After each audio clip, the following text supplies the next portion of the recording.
जय हिंद। मैं विकास मिश्रा आप सबका स्वागत करता हूं GK4D चैनल पे। उम्मीद है आप सब अच्छे होंगे, सुरक्षित होंगे, अपना ख्याल भी रख रहे होंगे और पढ़ाई भी कर रहे होंगे। तो एशिया महाद्वीप की शुरुआत मैंने कर दी थी और इसके पहले के लेक्चर्स में मैंने उत्तरी अमेरिका महाद्वीप और दक्षिण अमेरिका महाद्वीप को पूरी तरीके से कंप्लीट कर दिया था। सारी चीज़ें हमने उसमें कवर कर ली थी। जो जो चीज़ें पढ़ी थी वो सारी चीज़ें उसमें हैं। आप प्लेलिस्ट में जाके देख सकते हैं। साउथ अमेरिका की प्लेलिस्ट है और नॉर्थ अमेरिका की प्लेलिस्ट है, तो आप उसमें जाकर देख सकते हैं। तो मैंने एशिया महाद्वीप की शुरुआत की है। इसका पहला लेक्चर देखेंगे जिसमें मैंने बताया है यूक्रेन और रसिया का जो विवाद है उससे मैंने पहले लेक्चर की शुरुआत की है, क्योंकि वो इस समय का सबसे बर्निंग और हॉट टॉपिक के रूप में चल रहा है। उसको समझना बहुत ज़्यादा इंपॉर्टेंट था, तो इसलिए मैंने सोचा सबसे पहले उसी टॉपिक को कवर करते हैं। तो इसमें मैंने बहुत अच्छे से कवर किया है कि रूस पहले कैसे USSR था, फिर कैसे 1991 में जब नाटो के दबाव के लगातार कारण दबाव पड़ने के कारण यह लगातार 15 देशों में विभाजित हुआ, जिससे एक देश निकला यूक्रेन, जिसके बारे में मैंने बताया था कि यूक्रेन जो है एक लौता देश है जो कि किसमें शामिल होना चाहता है, नाटो देशों में शामिल होना चाहता है। क्योंकि नाटो देशों की एक अपनी शपथ थी कि यदि हमारे साथ किसी भी देश का, हमारे संघ के देश से किसी भी देश का विवाद होता है तो हम सारे देश उस देश को क्या है मिलकर के मारेंगे। और वही सबसे इंपॉर्टेंट चीज है रूस और यहाँ पे जो मैंने दिखाया हुआ है यूक्रेन के मध्य विवाद की। क्योंकि रूस चाहता है कि जैसे नाटो देश अपना संगठन बना रहे हैं उसी तरह मैं भी, जैसे पहले USSR के रूप में था जो वर्तमान में केवल रूस के रूप में रह गया है, तो मैं वापस से अपना क्षेत्र डेवलप करूं और मैं भी USSR के रूप में परिवर्तित हूं, कहीं ना कहीं ये भी मंशा है। तो यूक्रेन क्या है, यूक्रेन नाटो देशों में शामिल हो जाएगा, तो नाटो देशों में शामिल होने से कभी यूक्रेन को रसिया अपने क्षेत्र में नहीं ला सकेगा। दूसरी चीज मैंने बताई थी, एक विचारधारा का भी टकराव है कि एक कैपिटलिस्ट इकोनॉमी और एक सोशलिस्ट इकोनॉमी का जो सबसे बड़ा टकराव होता है वो भी इसका सबसे महत्वपूर्ण कारण है ना। इसी बीच जो भारत ने एकदम न्यूट्रल स्टैंड लिया कि हम यूएनओ में किसी भी तरीके का पक्ष या विपक्ष में वोट नहीं डालेंगे, बल्कि उन्होंने शांति से इस चीज को मसला का समाधान निकालने की बात कही। तो इस तरीके से सारी चीजें मैंने समझाई हैं। रूस और यूक्रेन के मध्य जो सारा विवाद था उसको हमने समझाया है। तो मैप का हमने बताया कि जब भी हम शुरू करते हैं कोई महाद्वीप तो हम क्या शुरू करते हैं, सबसे पहले मैप को समझते हैं। उसमें सारे देशों की अवस्थिति, भौगोलिक अवस्थिति, उसकी क्या क्या खास चीजें हैं, क्या क्या पढ़ेंगे, उसके बाद सारी चीजें हम उसमें देखते हैं। तो ये आज का पहला लेक्चर होगा। बेसिकली भाई इंट्रोडक्शन की क्लास होगी। समझेंगे हम किस देश की सीमा कहाँ से लगती है, क्या विभाजन है, क्या भौगोलिक अवस्थिति है, नदियां, पर्वत, पठार, मरुस्थल, झीलें, नहरें, ये सारी चीजें हम देखेंगे आज के लेक्चर में। समझेंगे, बेसिकली नोट नहीं करना है, खाली इसको समझेंगे आज। तो चलिए शुरू करते हैं आज का लेक्चर। तो ये मैंने ड्रॉ किया हुआ है एशिया महाद्वीप का मैप है, आप देख सकते हैं ये एशिया महाद्वीप का मैप है। ठीक है, एशिया महाद्वीप को मैंने बहुत अच्छे से समझाया है। एक और चीज एशिया महाद्वीप को समझने से पहले समझ लेते हैं। जो बेसिक चीज ये है कि एशिया महाद्वीप की विश्व स्तर पर जो अवस्थिति है वो मैंने जब विश्व भूगोल शुरू की थी तो मैंने बहुत अच्छे से उसे भी एक्सप्लेन किया था। लेकिन इसका जो क्षेत्र है पृथ्वी पे मैंने दिखाया हुआ है। ये पृथ्वी का जो क्षेत्र है, ये पूरा पृथ्वी को हम जानते हैं कि दो रेखाओं में विभाजित किया जाता है। एक है लैटिट्यूड और दूसरा है लॉन्गिट्यूड, जिसको बोलते हैं अक्षांश रेखा और देशांतर रेखा। तो यहाँ पे जो देशांतर रेखा है वो जो अक्षांश रेखा है वो भी इंपॉर्टेंट होती है और देशांतर रेखा वो भी इंपॉर्टेंट होती है। तो ये देशांतर रेखा का क्षेत्र मैंने दिखाया हुआ है। यहाँ पे जो कर्क रेखा है 23.5 डिग्री कर्क रेखा से लगा के 23.5 डिग्री जो मकर रेखा का जो क्षेत्र होता है कैसा क्षेत्र कहलाता है, यह क्षेत्र उष्णकटिबंधीय क्षेत्र कहलाता है। इसके बाद जब 23.5 डिग्री रेखा से 66.5 डिग्री उत्तर की ओर जब जाते हैं तो ये क्षेत्र है कैसा कहलाता है, यह जो क्षेत्र कहलाता है यह कहलाता है आपका शीतोष्ण कटिबंधीय क्षेत्र। कैसा क्षेत्र, शीतोष्ण कटिबंधीय क्षेत्र कहलाता है। और 66.5 डिग्री से 90 डिग्री के ऊपर तक का जो क्षेत्र है वो शीत कटिबंधीय क्षेत्र कहलाता है। इसी तरीके से ठीक नीचे भी देखेंगे तो मकर रेखा से 66.5 डिग्री तक जो अक्षांश रेखा है उसके क्षेत्र का जो कहलाता है उसको कहते हैं शीतोष्ण कटिबंधीय क्षेत्र। और 66.5 डिग्री से 90 डिग्री तक का जो क्षेत्र होता है उसे क्या कहते हैं, तो उसे कहते हैं दक्षिणी ध्रुव। ठीक है, तो इस तरीके से ये उत्तरी ध्रुव से दक्षिणी ध्रुव तक इन रेखाओं का विस्तार होता है। जब हम अक्षांश और देशांतर रेखा पढ़ेंगे तो उसको मैं बहुत अच्छे से समझाऊंगा कि उसको किन किन क्षेत्रों में विभाजित किया जाता है। इसको चीज को समझाने का मतलब ये है कि जो यहाँ पे जो कर्क रेखा है, कर्क रेखा जो है वो भारत से होकर के निकलती है। कर्क रेखा जो है ये भारत से होकर के निकलती है। आपने देखा होगा भारत से जो कर्क रेखा होकर निकलती है। तो यहाँ से अगर आप देखेंगे तो ये सारा क्षेत्र कर्क रेखा वाला क्षेत्र है ना। कर्क रेखा का क्षेत्र होने के कारण ये वाला क्षेत्र अगर आप देखेंगे तो जो एशिया का क्षेत्र है किसमें आता है, तो एशिया का जो ज्यादातर क्षेत्र है वो 23.5 डिग्री कर्क रेखा, और उसके ऊपर का जो क्षेत्र आता है वो किसमें आता है, उष्णकटिबंधीय क्षेत्र में आता है, सॉरी शीतोष्ण कटिबंधीय क्षेत्र में आता है। क्योंकि अगर आप भारत की अवस्थिति को देखेंगे तो जो भारत की अवस्थिति है वो कुछ इस प्रकार है।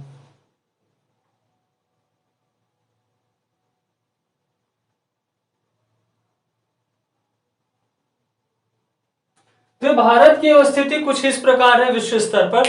तो भारत यहाँ पर स्थित है, इसके सारा जो उत्तर का क्षेत्र होता है कैसा क्षेत्र मैंने बताया, उष्ण शीतोष्ण कटिबंधीय क्षेत्र कहलाता है। तो इस तरीके से जो एशिया महाद्वीप का जो ज्यादातर विस्तार है वो कहाँ पे है, तो एशिया महाद्वीप का जो ज्यादातर विस्तार है वो कहाँ है, उष्ण कटिबंधीय क्षेत्र में, शीतोष्ण कटिबंधीय क्षेत्र में। कौन से क्षेत्र में है, शीतोष्ण कटिबंधीय क्षेत्र में है। तो ये वाला जो क्षेत्र है इसे बेसिकली कहा जाता है शीतोष्ण कटिबंधीय क्षेत्र। कौन सा क्षेत्र, शीतोष्ण कटिबंधीय क्षेत्र।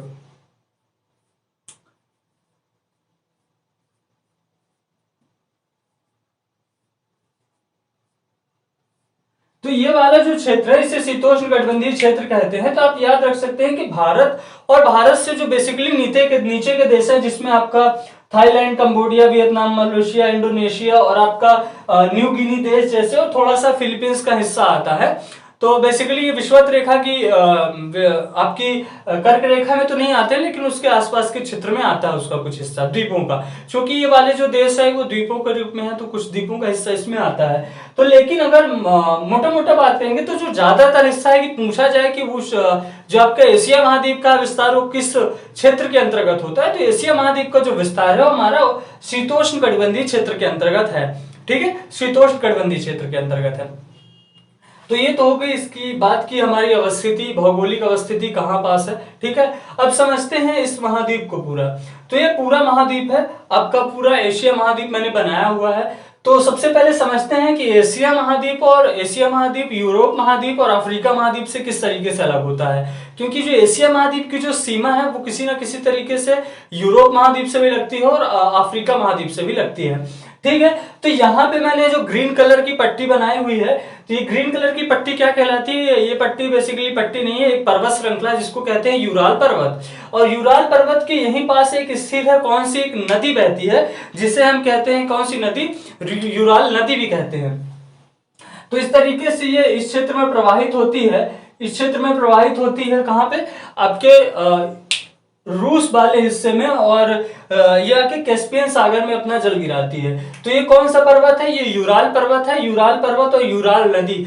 तो बेसिक यहाँ पे क्वेश्चन ये आता है कि जो एशिया महाद्वीप है, एशिया महाद्वीप किस तरीके से यूरोप से और किस तरीके से अफ्रीका महाद्वीप से अलग होता है। तो यहाँ पे चार चीजें हैं जो एशिया महाद्वीप की क्या करती हैं, प्राकृतिक सीमा बनाती हैं यूरोप महाद्वीप से अलग करने के लिए। तो कौन कौन सी चीजें उसको समझिए।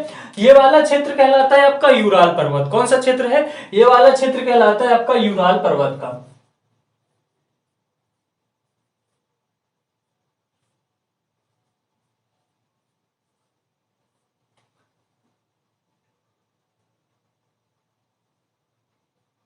तो ये यूराल पर्वत का क्षेत्र है।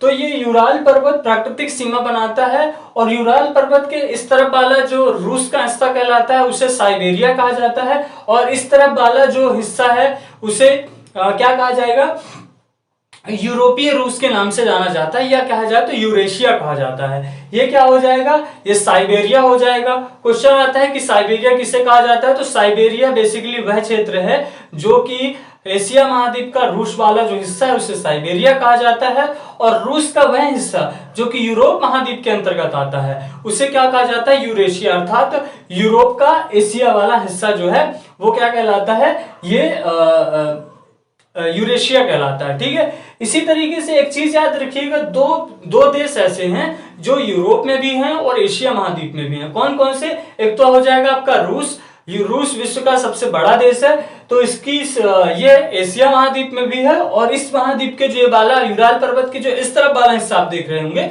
ये वाला हिस्सा कहलाता है बेसिकली आपका यूरोप महाद्वीप का। तो रूस एशिया महाद्वीप में भी है और यूरोप महाद्वीप में। इसी तरीके से जो टर्की है, टर्की का भी आधा हिस्सा जो आप देख रहे होंगे, तो टर्की का जो इस तरफ वाला हिस्सा है, आप यहां से देखेंगे तो यहां से इस तरफ वाला हिस्सा आता है आपका यूरोप में, और इस तरफ वाला हिस्सा बेसिकली आता है कहां पे, आपका आता है एशिया महाद्वीप में। तो एक तरीके से यह है कि दो देश ऐसे हैं जो कहां स्थित हैं, दो देश ऐसे हैं जो एशिया महाद्वीप और एशिया महाद्वीप और यूरोप महाद्वीप दोनों में आते हैं। कौन कौन से? एक हो जाएगा आपका रूस, दूसरा हो जाएगा आपका टर्की।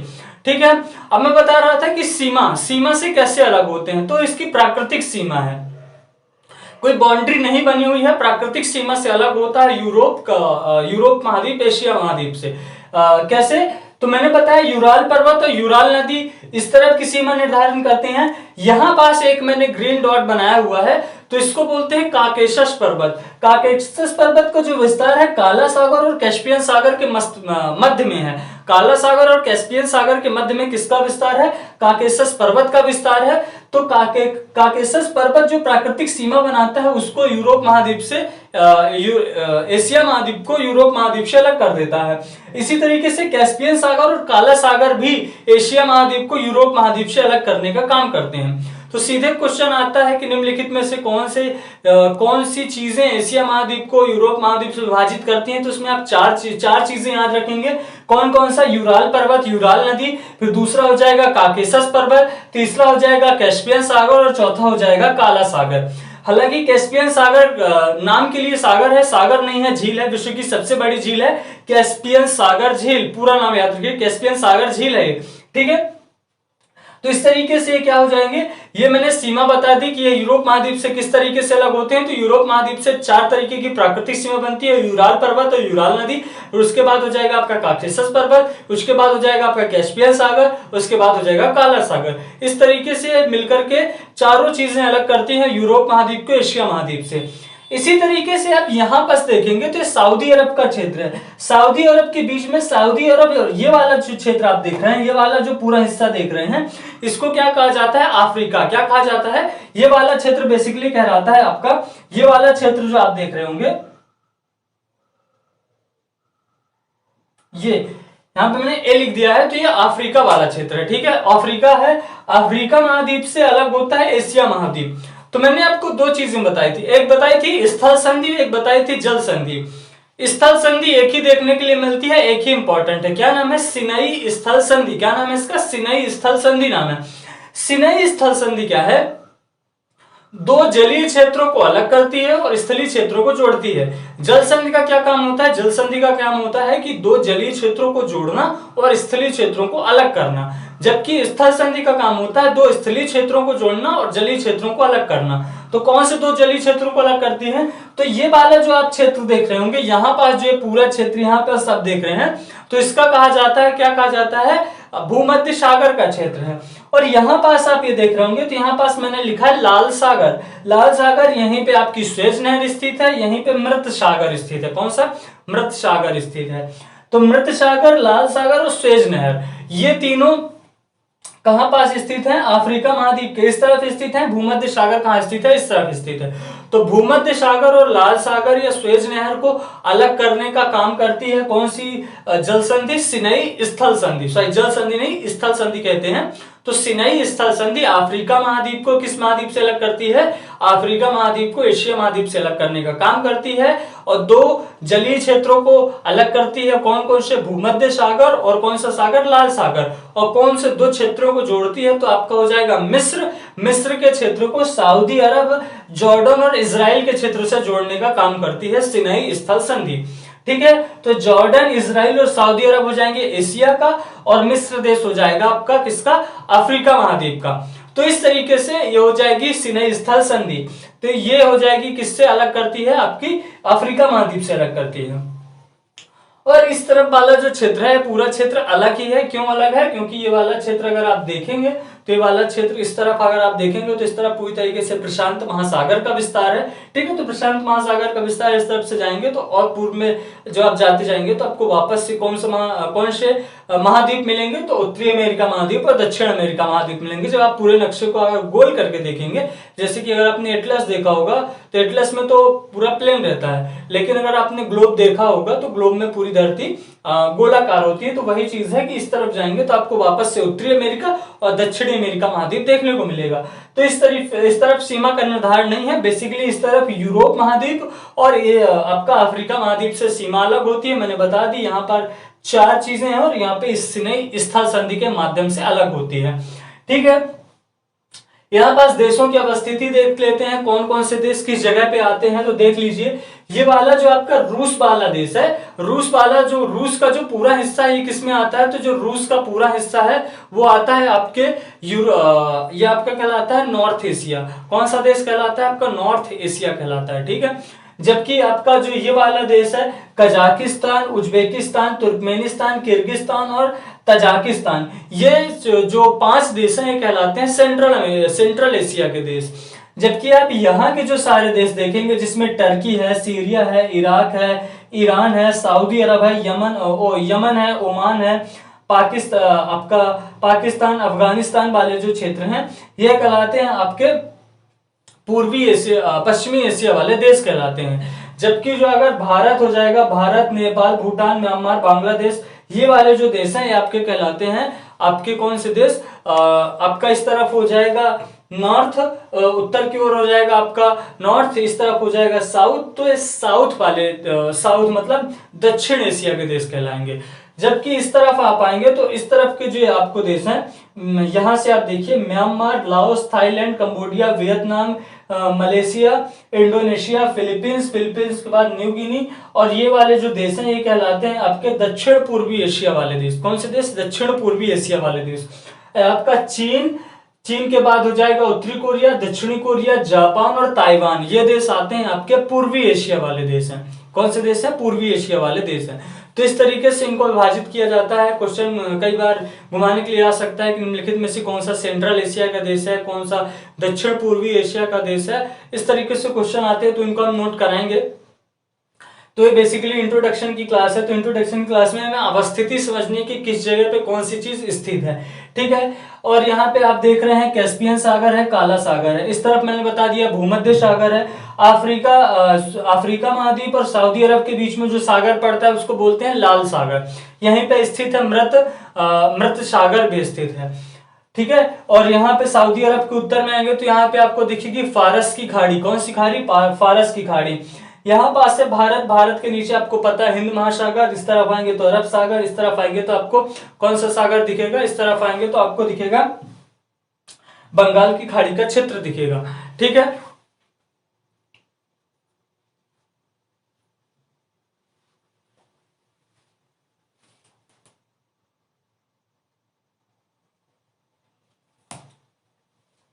तो हम देख रहे थे अवस्थिति के बारे में। तो जब आप उत्तर की ओर आएंगे तो ये रूस के हिस्से में, रूस के पूर्व की तरफ आएंगे तो यहाँ पे आपको मिलेगा ओखोटस्क सागर, है ना।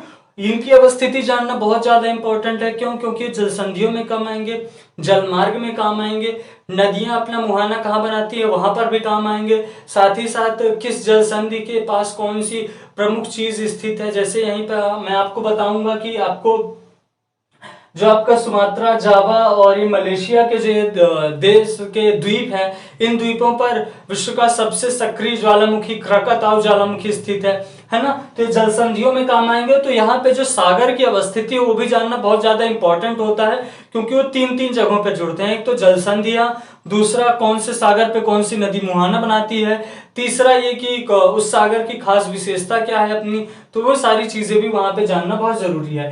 तो ओखोटस्क सागर हो जाएगा। जैसे पूर्वी जापान सागर क्यों इंपॉर्टेंट है, तो यहाँ पे आप पढ़ेंगे आमूर नदी। तो आमूर नदी पूछा जाए कि कहाँ अपना मुहाना बनाती है, तो पूर्वी जापान सागर में बनाती है। इसके बाद आता है आपका पूर्वी चीन सागर। तो पूर्वी चीन सागर में 2 नदियां मुहाना बनाती हैं। आपकी चीन की नदी है हांगहो या पीली नदी, वो मुहाना बनाती है। इसी तरीके से यहाँ से बहती है यांगटी सिक्यांग नदी, वो अपना मुहाना बनाती है। फिर दक्षिणी चीन सागर है। दक्षिणी चीन सागर यहाँ पे आप देखेंगे चीन के दक्षिणी हिस्से में स्थित है, उसे दक्षिणी चीन सागर कहा जाता है। और दक्षिणी चीन सागर की खास बात यह है कि यहाँ पे जो एक नदी है वो मुहाना बनाती है, इसका नाम है सिक्यांग नदी। ऊपर है यांगटी सिक्यांग नदी, नीचे है सिक्यांग नदी। इसी तरीके से म्यांमार की एक प्रमुख नदी है, नाम है इरावती नदी। इरावती नदी कहाँ मुहाना बनाती है, तो मर्तबान की खाड़ी, जिसको आप अंडमान निकोबार का क्षेत्र भी कहते हैं, उसी को ऊपर वाला जो क्षेत्र होता है उसे मर्तबान की खाड़ी कहा जाता है। फिर बांग्लादेश की ये आपको बांग्लादेश के नीचे बंगाल की खाड़ी आपको मिलेगी। फिर आपको हिंद महासागर और अरब सागर, और रूस के ऊपर के क्षेत्र में जाएंगे तो आपको आर्कटिक महासागर का क्षेत्र मिलेगा। कौन सा क्षेत्र मिलेगा, आर्कटिक महासागर का क्षेत्र मिलेगा। ठीक है, कहाँ, रूस का ये वाला हिस्सा है, रूस के ऊपर वाले हिस्से में आपको कौन सा क्षेत्र मिलेगा, तो रूस के उत्तर वाले क्षेत्र में आपको आर्कटिक महासागर का क्षेत्र देखने को मिलेगा। ठीक है, इस तरीके से ये चीज हो गई। सागरों की अवस्थिति होगी, कौन सा सागर है, यहाँ पे अराफुरा सागर है आपका, न्यू गिनी के पास आपका अराफुरा सागर है। ठीक है, तो इस तरीके से ये अराफुरा सागर हो जाएंगी। स्थल संधि मैंने बता दी, यहाँ पे सिनई स्थल संधि है। स्थलीय सीमा बता दी। फारस की खाड़ी और फारस की खाड़ी जो कि सऊदी अरब के अंदर के क्षेत्र में स्थित है, और ओमान की खाड़ी के बीच में एक जल संधि है जिसका नाम है हार्मुज जल संधि। कौन सी जल संधि, हार्मुज जल संधि है। और लाल सागर और अदन की खाड़ी के बीच में एक जल संधि है, नाम है बाबल मंदेव जल संधि। कौन सी जल संधि, बाबल मंदेव जल संधि। भारत और श्रीलंका के बीच में एक जल संधि है, नाम है पाक जल संधि, और वहां पे पाक की खाड़ी भी है। ठीक है, इसी तरीके से आपका यहाँ पास स्थित है पूर्वी जापान सागर में, यहाँ पे एक जल संधि है। ताइवान के पास, चीन और ताइवान के मध्य में एक जल संधि है, नाम है ताइवान जल संधि। यहाँ पास इसी तरीके से मलक्का जल संधि और सुंडा जल संधि है आपके मलक्का और इंडोनेशिया वाले मलेशिया के देश के बीच में स्थित है ना। इस तरीके से यहाँ पे जल संधियों का भी बहुत सारा क्षेत्र रहेगा, तो जल संधियां भी हमें यहाँ पे देखनी है। नदियां महत्वपूर्ण, कई महत्वपूर्ण यहाँ पे इंपॉर्टेंट नदियां हैं। मरुस्थल हैं, बहुत सारे मरुस्थल हैं, जैसे चीन में है टकला मकान का मरुस्थल, मंगोलिया में है गोबी का मरुस्थल, और इसके अलावा सऊदी अरब में है आपका अरेबियन मरुस्थल है। सीरिया में भी एक मरुस्थल है। फिर ईरान में है आपका दस्ता काबिर दस्तेलुट, है ना, ईरान में है। तो इस तरीके से बहुत सारे मरुस्थल हैं, मरुस्थलों का भी बहुत सारा इसमें क्षेत्र मिलेगा। पर्वत बेसिकली यहाँ पे आपका सबसे पहला पर्वत हो जाएगा यूराल पर्वत। फिर आपके यहाँ पास आप देखेंगे पाकिस्तान में, तो आपका अफगानिस्तान में देखेंगे तो आपका हिंदुकुश पर्वत हो जाएगा। पाकिस्तान में हो जाएगा आपका पाकिस्तान में कहलाता है पाकिस्तान में भी इसका हिमालय पर्वत की एक श्रृंखला है वो पाई जाती है, उसका विस्तार है। ठीक है, और यहाँ पे आपका तिब्बत है और हिमालय पर्वत का विस्तार है ना। ठीक है, और इस तरीके से बहुत सारे यहाँ पे पर्वत हैं। टर्की में है दो प्रमुख नदियां हैं, टाइग्रिस नदी और यूफ्रेटस नदी है ना। तो इस तरीके से बहुत सारी नदियों का क्षेत्र है, झील है। यहाँ पे आपका अरल सागर है, कजाकिस्तान और उज्बेकिस्तान देश के मध्य स्थित है। यहाँ पे विश्व की सबसे गहरी झील है, नाम है बैकाल झील, और है ना, तो विश्व की सबसे गहरी झील है बैकाल झील। और इस तरीके से बहुत सारे जलीय क्षेत्रों, स्थलीय क्षेत्रों, मरुस्थलीय क्षेत्रों, नदी तंत्रों का ये पूरा महाद्वीप होगा। तो इस पूरे महाद्वीप का भी मैंने यहाँ की अवस्थिति खाली बताई है कि यहाँ पे कौन कौन सी चीजें अवस्थित हैं, है ना। तो यहाँ पे आप म्यांमार में देखेंगे तो म्यांमार में अराकान योमा पर्वत श्रेणी का विस्तार है, आपको पता ही होगा अराकान पर्वत श्रेणी की उसका विस्तार है। ठीक है, इस तरीके से यहाँ पे बहुत सारी जल संधियां भी मैंने बता दी, कौन कौन सी जल संधियां हैं। तो इस तरीके से पूरा महाद्वीप हो जाएगा हमारा एशिया महाद्वीप। अभी खाली इंट्रोडक्शन में मैंने आपको समझा दिया, सीमा बता दी, सागर बता दिए, जल संधियां बता दी, और प्रमुख पर्वत और प्रमुख वो नहर है एक यहाँ पे स्थित है, स्वेज नहर है, वो भी हम देखेंगे। तो इस तरीके से अवस्थिति भी हमने देख ली कि किस में स्थित है, तो उष्ण कटिबंधीय शीतोष्ण कटिबंधीय क्षेत्र में स्थित है एशिया महाद्वीप का ज्यादातर हिस्सा। ये यहाँ पे आप देखेंगे तो यहाँ पे आपको जो घास के मैदान पाए जाते हैं, यहाँ पे जो घास के मैदान उन्हें स्टेपीज घास के मैदान कहा जाता है। कौन से स्टेपीज घास के मैदान है, बेसिकली शीतोष्ण कटिबंधीय घास भूमियां उनको कहा जाता है। तो इस तरीके से बहुत सारी चीजें होंगी। हमको एशिया महाद्वीप सबसे बड़ा महाद्वीप होगा। सारे देशों को हम यहाँ पे जितने भी महत्वपूर्ण देश हैं जैसे पाकिस्तान, अफगानिस्तान, ईरान, टर्की, आपका हो जाएगा मंगोलिया, चाइना, जापान, है ना। यहाँ पे जापान में होन्शु, शिकोको, क्यूशु और सिकोडो यहाँ पे द्वीप हैं। उत्तरी कोरिया, दक्षिणी कोरिया, ताइवान, फिलीपींस के अपने जो द्वीप हैं, इन सारी चीजों का हम बहुत अच्छे से अध्ययन करेंगे। तो आज के लेक्चर को यहीं पे ख़त्म करते हैं। ये बेसिकली इंट्रोडक्शन की क्लास में थी, जिसमें आपको समझाने की कोशिश की कि किस चीज़ की अवस्थिति कहाँ पे है। और कल से लेक्चर हम लेना शुरू करेंगे और उसमें सारी चीज़ों को हम नोट भी करेंगे और सारी चीज़ों को एक एक करके जिस तरीके से हमने उत्तरी अमेरिका महाद्वीप और दक्षिणी अमेरिका महाद्वीप को कवर किया, आगे भी कवर करेंगे। चलिए ठीक है, मिलते हैं नेक्स्ट लेक्चर में। तब तक के लिए जय हिंद।